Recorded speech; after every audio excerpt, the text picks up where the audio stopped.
3,30,00,000 ಜನರು ವಾಸವಿದ್ದಾರೆ.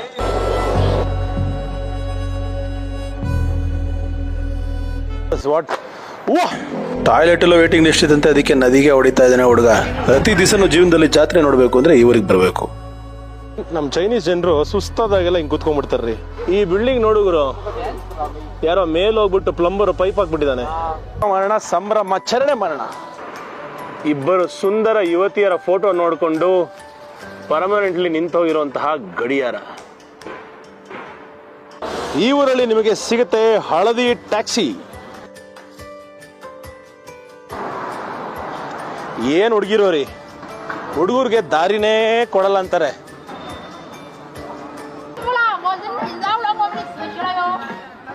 ನೋಡಿ ಎಸ್ಸಾರ ಮಾಡ್ತಾರೆ.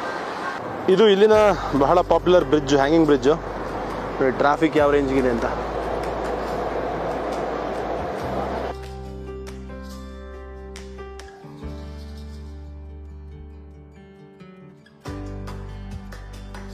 ಈ ಒಂದು ಸಿಟಿಯನ್ನ ನೋಡೋದಿಕ್ಕೆ ಬಹಳ ಪಾಪ್ಯುಲರ್ ಆದ ರಾತ್ರಿಯ ಕ್ರೂಸ್ಗಳಿದೆ. ನೀವು ಬಂದಾಗ ಟ್ರೈ.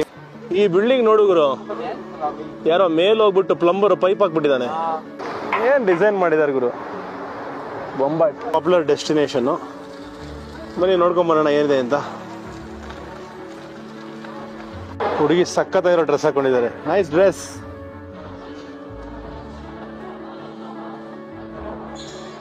ಆ ರೀತಿ ಡ್ರೆಸ್ ಹಾಕೊಳ್ಳೋದಕ್ಕೂ ಕಾನ್ಫಿಡೆನ್ಸ್ ಬೇಕು. ವಿಚಿತ್ರ ಅನ್ಸ್ಬೋದು, ಬಟ್ ಕಾನ್ಫಿಡೆನ್ಸ್ ಬೇಕು. ದೇಶದ ಮೊಟ್ಟ ಮೊದಲ ಅತ್ಯಂತ ಹೆಚ್ಚು ಜನಸಂಖ್ಯೆ ಇರುವಂತಹ ನಗರ ಯಾವುದಪ್ಪ ಅಂದ್ರೆ ಟೋಕಿಯೋ. 3,90,00,000 ಜನ ಇದ್ದಾರೆ.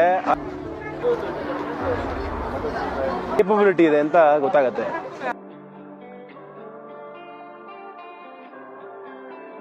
ನಿಮ್ಗಾಗ್ಲೇ ಒಂದು ಮಾತು ಹೇಳಿದ್ದೆ, ಇದು ಪೆನಿನ್ಸುಲಾ ಮೇಲೆ ನಿಂತಿರುವಂತಹ ಒಂದು ನಗರ ಅಂತ. ನೋಡಿ ಇದ್ರ ಮೇಲೆ ನೋಡಿದ್ರೆ ಗೊತ್ತಾಗತ್ತೆ. ಯಾಕೆಂದ್ರೆ ನೋಡಿ ಇಲ್ಲೊಂದು ಬ್ರಿಡ್ಜ್ ಇದೆ, ಸಂಪೂರ್ಣವಾಗಿ ನೀರು, ಯಾಂಗ್ಸ್ಟೆ ನದಿ. ಆ ಕಡೆ ಮಧ್ಯದಲ್ಲಿ ನಗರ, ಮತ್ತೆ ಆ ಕಡೆ ಬ್ರಿಡ್ಜು, ಮತ್ತೆ ನದಿ, ಮತ್ತೆ ಅದೇ ರೀತಿ ಸುತ್ತಮುತ್ತ 6 ರಿಂದ 7 ಈ ತರ ದೊಡ್ಡ ದೊಡ್ಡ ಬ್ರಿಡ್ಜ್ಗಳಿದೆ.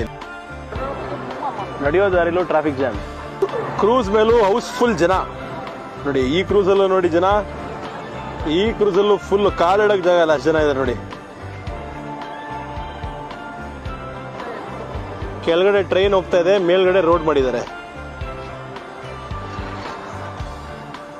ಇಡೀ ಬ್ರಿಡ್ಜ್ ಹತ್ರ ಇದೆ ನೋಡಿ. ಕೆಳಗಡೆ railway line, metro line, subway line, ಮೇಲ್ಗಡೆ ನಾರ್ಮಲ್ ರೋಡ್.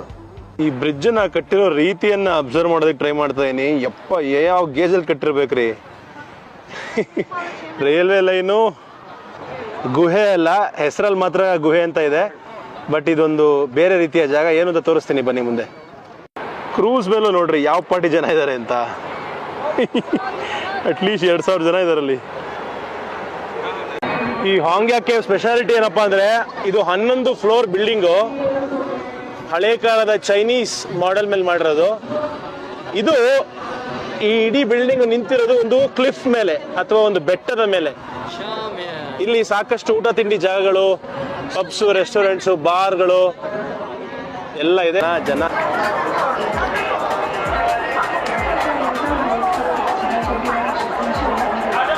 ಬೇಕು ಅಂತ ಹೇಳ್ತಾ ಬನ್ನಿ ಮುಂದೆ ಹೋಗೋಣ. ಕ್ಲಿಯರ್ ಆಗಿ ನೋಡ್ಬೋದು ಹೇಗೆ ಬೆಟ್ಟದ ಮೇಲೆ ಅಪಾರ್ಟ್ಮೆಂಟ್ಗಳು ಕಟ್ಟಿದ್ದಾರೆ.